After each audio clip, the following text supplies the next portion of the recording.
All right, so just what is in a name? Political players have gone a notch higher and changed their names from what initially existed in their birth certificates to names which they have either coined or been associated with.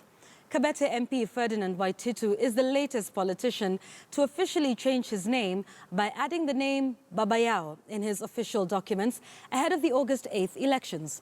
And as Chris Thairu reports, communication experts term this move as a way of branding that will easily resonate well with the public. As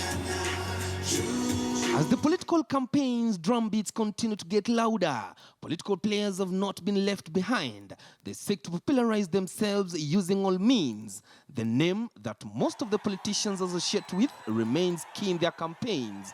And it is on this fact that more and more politicians are now officially adopting their nicknames. It all started with Nairobi Senator Mike Mbuvi Kioko, who was forced to officially adopt the name Sonko. This is a name that was coined by his supporters for his generosity to the community through the Sonko Rescue Team. Nobody remembers Sonko is Mike Mbuvi. They only know Sonko. If you remove the word Sonko from him, nobody will know him again. So I think it is the trend where they have no choice but to pick. Sonko is a name that sells very well among the young people because in street language it basically means a person of means, a person who can, the person who can sort out other people's problems. So many young people aspire to be Sonkos. Many young people aspire to have means. The latest politician to officially adopt his nickname in his official documents is Kabete MP Ferdinard Waititu. Waititu officially adopted the name Babayao, which was coined during the 2013 general election. During the 2013 campaigns, Waititu positioned himself as the man behind the TNA campaigns in the capital city, thus acquiring the name Babayao. This is a name that came up in run-up to 2013 elections because there were a number of candidates on TNA party, and it's like he was the boss amongst them, and it's like I'm in charge, I'm their father, I'm the father of the city. And it sold so well that everybody seeing Waititu is like, oh, that's our father, that's Babayao. According to communication expert Ben Wakoli, the official changing of names in one's identity card is not a new phenomenon among politicians, and it is not due to change. We have had these cases, they have not started now. You remember the former president of Uganda, Idi Amin Dada. I'm told Idi Amin Dada was a nickname, and he took it upon himself to now use it as a populist kind of a name. Then you go to DRC Congo, Mobutu.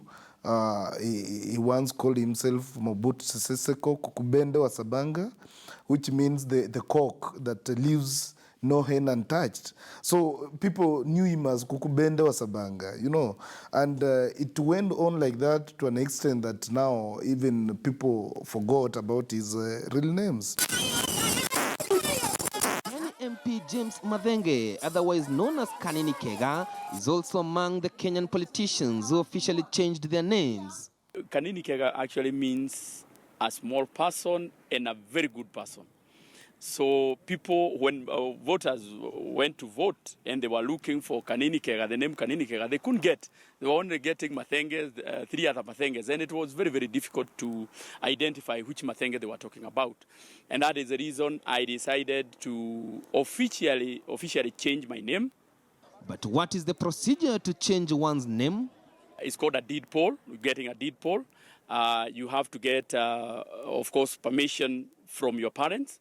You have to get permission from your spouse and any person who is related to you. And the state also has to accept that you are not running away from liabilities.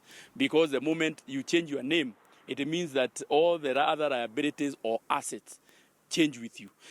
Other politicians who have been forced to officially adopt their nicknames include Murang'a Governor Mwangi wa Iria, who adopted the name Iria, meaning milk, because he was a former managing director of the new KCC.